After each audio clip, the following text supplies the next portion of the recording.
Let the bot battle begin. Both bots are extremely powerful horizontal spinners, clashing for a third win and a guaranteed spot in the tournament.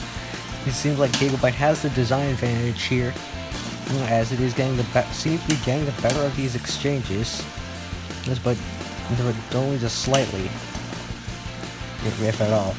And the weapon height difference between these two is really preventing them from really getting any big weapon-on-weapon hits here. And Gigabyte seems to be... Oh, that's part of Bloodsport's blade, which had a configuration change. Which not only are all those forks together or to back as a wedge, but the teeth were actually changed to be less aggressive but more durable. And it didn't seem to work out very well. Bloodsport was very scared of Gigabyte. You can start to see why. And now Bloodsport is imbalanced, and Gigabyte lands a big shot, definitely hitting the frame on that one.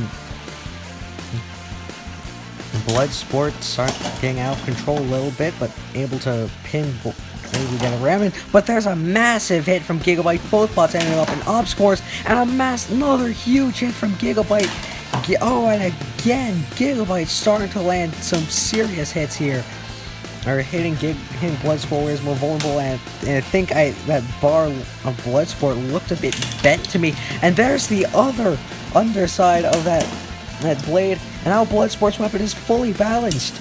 That weapon, if it had been in its original configuration, that weapon wouldn't have been balanced.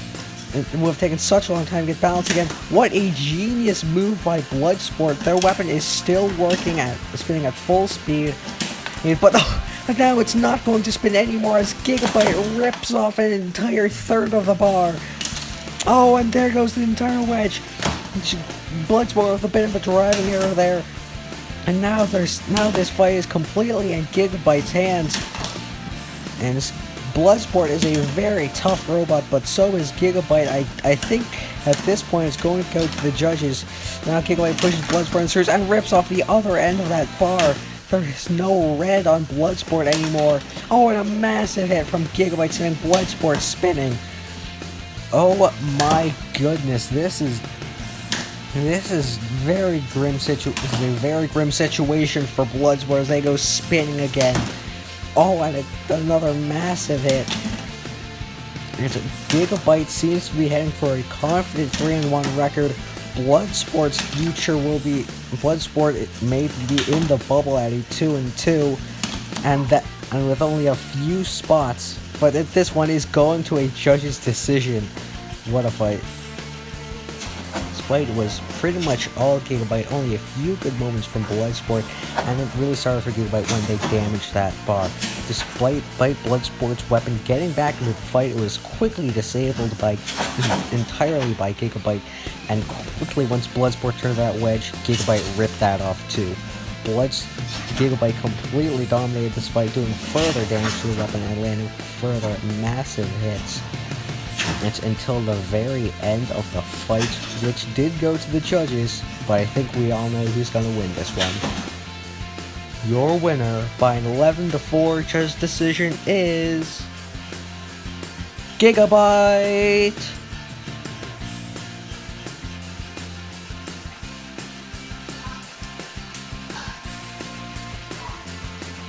Let the battle begin. Blacksmith gets underneath Lucky. Now gets him into the screws and flips him over. A great start to this fight by Blacksmith, but they have lost one of their forks.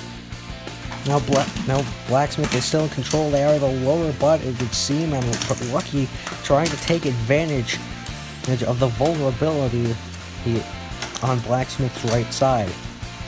It doesn't seem to work, and they get jammed into the screws again. The screws reverse for a second time. Now Blacksmith and Lucky fighting in the corner, but now Blacksmith counters, flipping Lucky. Yeah, again with the screws. Blacksmith once again using the arena hazards to its advantage. We've seen that a lot from Alkindle this season. And can they do it a third time? Well, it seems like Lucky has gotten Blacksmith in the corner. Oh, there's a flip, it seems. Hard to see from there.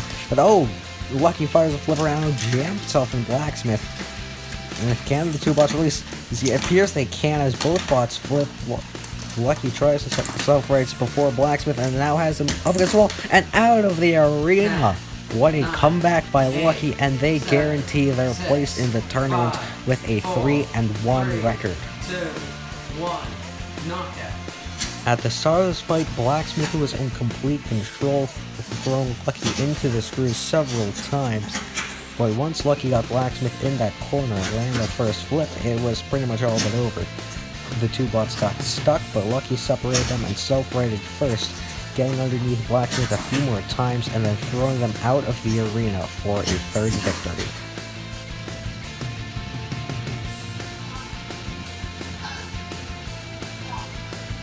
Let the bot battle begin. Two bots fighting for their life.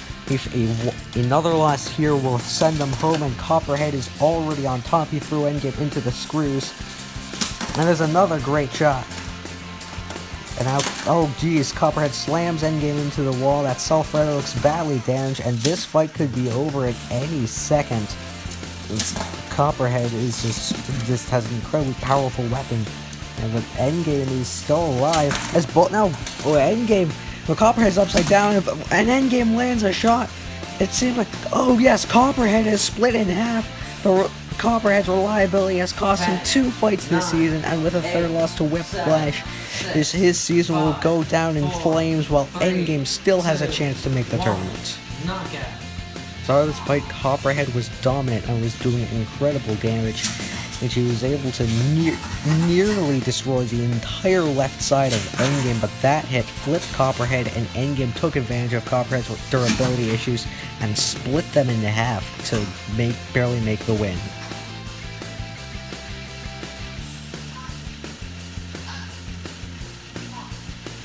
Let the bot battle begin. Sub-Zero somehow gets underneath that hinge wedge of same-day delivery. This could be what happens with the rotator, could be happening same-day delivery as the Sub-Zero gets underneath again.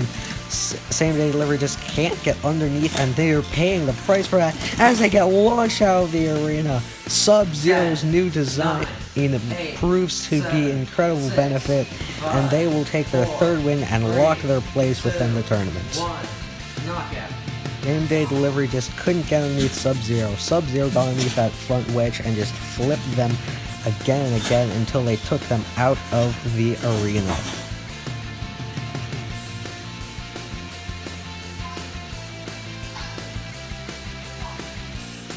Let the bot battle begin. 2 lower tier bots battling to stay alive, and already this is looking like Eruption versus Aftershock, as the weapon is already gone. It was bent in and then it broke. Tracer just needs to flip Eruption, and he has, and then he throws him out of the arena very violently. This fight is already over. Tracer beats Eruption better than Aftershock and stays in contention for the top 32. Well, this fight went over quickly, and it was brutal. The Tracer ripped Eruption's weapon off and then threw them out of the arena quite violently, giving them the win.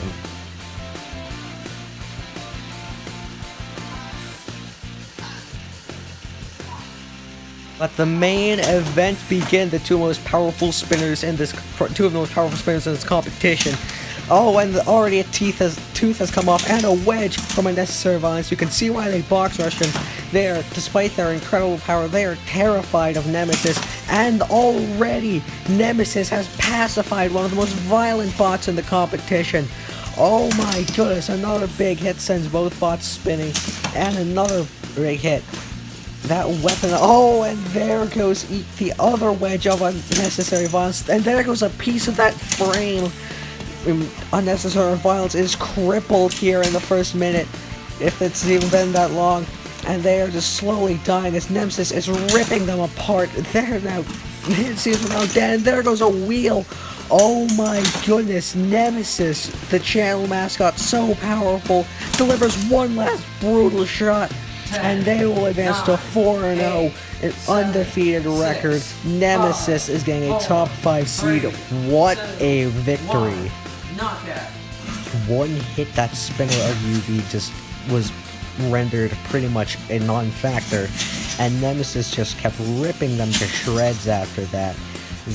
devastating hits and incredible damage being dealt. Nemesis has just improved this entire season, and they have really been unopposed under Crimson Sky's 4 knockout wins. They might be the #1 seed.